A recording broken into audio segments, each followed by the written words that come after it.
Hi, sociology students. Here we are. We're to our last research design. As I previously mentioned, this one is not particularly popular. This one isn't going to win you a Nobel Peace Prize or anything like that. But this is a good one if you're on a low budget. This is a good one for a grad student so that you don't wind up with a whole bunch of student debt. You can do something quick and it's still very good, and then get yourself into a big university, and that's when you'll make all the money and be famous. Okay, so what is this wonderful fourth research design? It's the use of existing sources. So you could do this in a couple different ways. The first one would be to use an existing data set.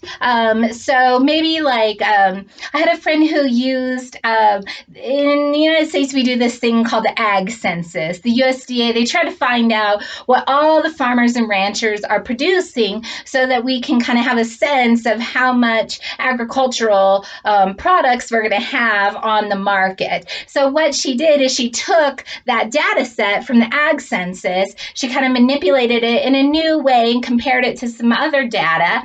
She was looking at issues of environmentalism, and oh my gosh, right? She went so fast because she didn't have to go and get her own data. She just she downloaded the data from the internet, manipulated it in a new way, bada bing, bada boom. She was out of grad school real fast and actually has a really awesome job now. Okay, the second type would be to take some information that exists in that hasn't been processed yet. So some original data and try to manipulate it in a new way. So maybe take journals. I just recently read a book on women during the Russian Revolution, and what the author had done was just gather a whole bunch of journals that women had written during the Russian Revolution, and she kind of put them together into this really interesting analysis where there really hadn't been any information about women during that time period previous to this study. You can do photos, videos, books,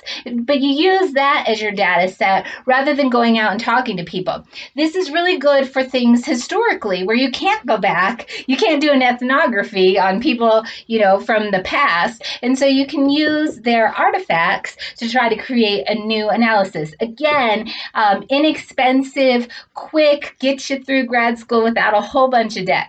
Now, again, these don't have a lot of prestige. So like I said, you're not going to get an award for using somebody else's data in a nifty way, right? But this is a good way to do research on a lower budget and then work your way up into some of those more expensive forms of research. That's it, students. We're going to keep talking about research. I have a few more topics, but I'll see you on the next video.